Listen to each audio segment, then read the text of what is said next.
is so bad. Clown. Will you stop asking me that?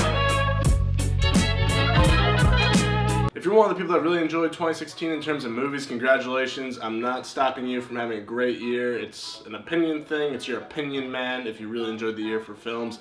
For me, though, this was an absolute garbage year for film. There were so many movies that were bad, just passable, and overall just really disappointing, and that's what I want to talk about today. Now, I haven't seen every single film I want to see in 2016. Mainly Silence is the big one I haven't seen yet. So if that disappoints me, I'll probably just kill myself. But for now, these are the 10 films that I was really excited for and just overall really let me down. Now, to clarify, all the movies on this list are, in my opinion, bad. Like, I think they are bad movies. There were some movies that were good, but still really disappointed me, like, for example, La La Land.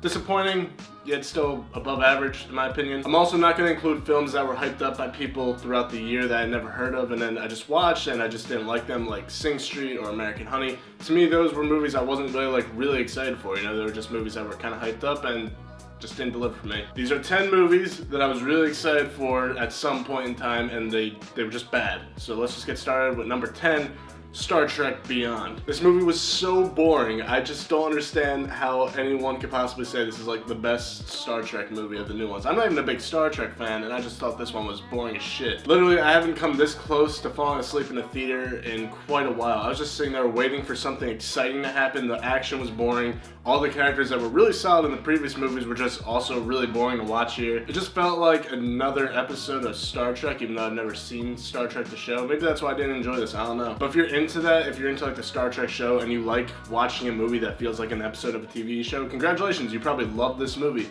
But for me, someone that wanted like a third installment and a pretty solid reboot franchise in my opinion, I was just completely let down. I thought this one was really lame. X-Men Apocalypse was such a disappointment. It was ridiculous. I was so hyped for this film. The trailers looked sick.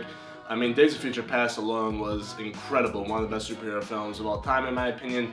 And wow, Bryan Singer just really dropped the ball on this one big time. It was just nothing cool happened. It was all just super lame the entire time. Like the Quicksilver scene was such a downgrade from Days of Future Past.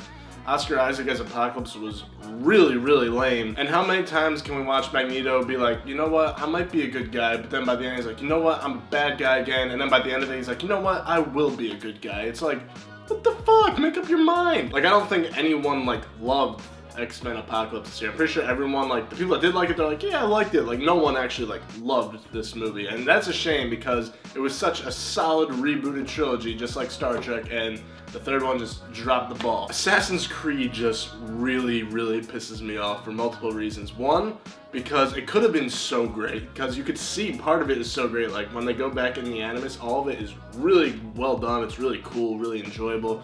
But then everything in the present day was just so boring. I couldn't even take it. I just don't know what else to say other than saying 85% of the film was just super uninteresting. I didn't give a shit about anything that was going on. I don't think many people gave a shit about what was going on. And even coming from someone that's played like some of the older games in the franchise, to me, watching all this like kind of get rebooted or get retold again was just really not interesting to me. And as an old fan of the series, if you can't deliver on the movie version of that to a fan, I don't know how you're gonna deliver to like random people that don't even know what the fuck Assassin's Creed is. Knight of Cups was infuriating. It was actually an infuriating experience for me this year. I didn't get to see it in the theater. I was hyped. I should have known better because Terrence Malick, if you don't know, I'm not a fan of him. You probably get why. Because he's really fucking pretentious. And I get there's Terrence Malick defenders out there, and I'll stand with you. Some of his old stuff is pretty good. Like I think Badlands is pretty good. Days of Heaven is pretty good.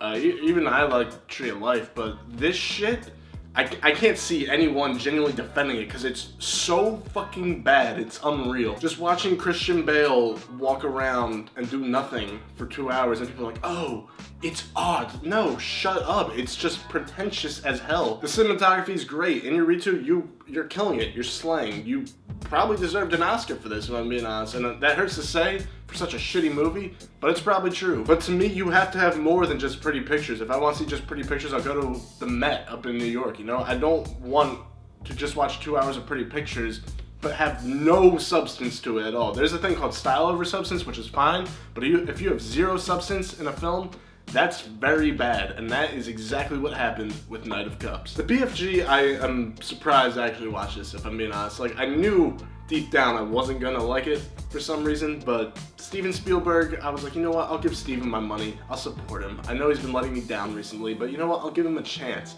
The BFG is so lame. People like it. If you like it, that's fine. You know, maybe kids will kind of enjoy it, I guess, but to me, it was so just weird, but not a good weird, a really bad weird. Like, there was a point where like these three dogs just like shoot this CGI green farts out of like their ass, and they just like fly around a room.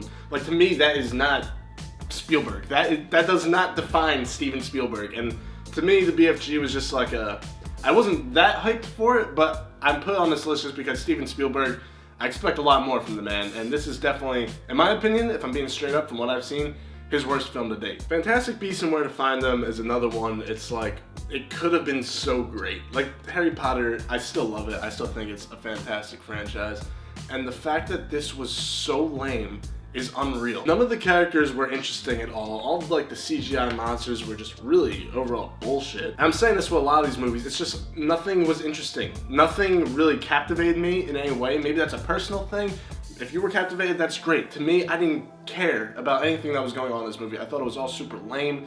None of it really mattered at all in the grand scheme of things in terms of Harry Potter, which is fine, but at least give me a good story to back that up. And we're getting 4 more of these apparently, probably 5 or 6 more of these eventually, which is really, really a bad idea. Doctor Strange could have been like the superhero movie, you know? It could have been the one that changed the game forever. You had the cast, you had the director, you had a studio that just came off its best movie in the franchise, Civil War, which is not on the disappointments list, because that's a good ass time. How did this become what it was? Like, Doctor Strange is a bad movie, okay? It's got like a 90% on Rotten Tomatoes. I don't know who Marvel's paying, I don't know what is going on, but this was a tragic cookie cutter experience to say the least. It was like I put too much faith into Marvel. This is why Marvel pisses me off, because like 2015, I'm off the Marvel train entirely, you know? Ant-Man and Ultron, I was like, no way that they're gonna bounce back from this. And then they make their best movie, Civil War. It's like, oh,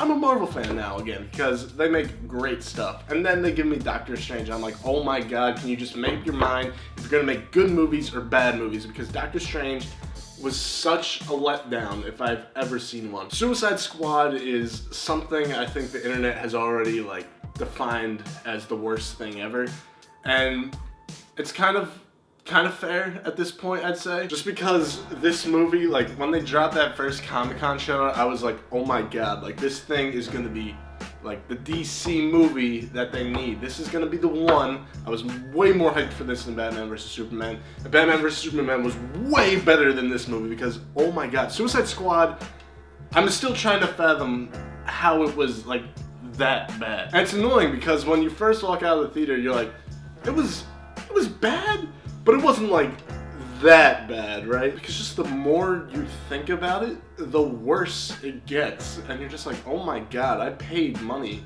to see that movie in theaters. And that is not a good thing. I really hope DC just steps up their game in 2017. I'm rooting for them. I really hope they give me something to like write home about. But right now, it's not looking too good because Suicide Squad was fucking trash. Rogue One, a Star Wars story anthology, bullshit, whatever you want to call it.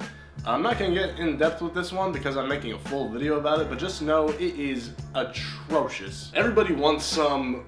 I've already talked about a lot on my channel. I'll link a video. I made like a 15-minute rant about the entire thing, but never before have I felt like so depressed while watching a movie, and even more depressed while walking out of a movie. Like, this was the Dazed and Confused spiritual successor, made by the guy that made Dazed and Confused, and it was like the worst sequel I've ever seen in my entire life. I still can't fathom, like, if I could just take a movie and make it not exist anymore, it would be Everybody Wants Some. Like, I think I realize now what it feels like when someone is told they have like a terrible disease. Like, if you walk into the doctor and he's like, you have AIDS, I feel like I have that feeling of just weight pushed on me now. That is what this movie made me feel like. Everybody Wants Some made me feel like I have AIDS. I've never walked out of a movie and felt that, just that, okay? Like, to me, Everybody Wants Some is the cancer of modern filmmaking. It's the standard that really scares me. It's the standard that when people call movies like Everybody Wants Some great or amazing, and Hollywood is like, oh, let's make more of those, that scares the shit out of me. So I talked about the 10 movies that really disappointed me this year. I thought this was better than making a top 10 worst list, just because of the movies I've seen that are top. I can make like a top 40 worst list, honestly, in 2016, because movies were that bad this year. But to me, this was like a more valuable list to make a more valuable video. So let me know in the comments section which movies you were disappointed with this year. I realize a lot of these are probably going to show up on like a top 10 of the year list, which is fine, you know, everyone has their own opinion. And just like I respect your opinion, I hope you respect mine. But this is the internet, so chances are you won't respect my opinion. And my top 10 best films of the year list will probably come out probably in like a week or so, I want to say. There's a few more movies I want to see on like iTunes, and I'm still waiting for Silence. Okay, Silence is the big one I'm waiting for, because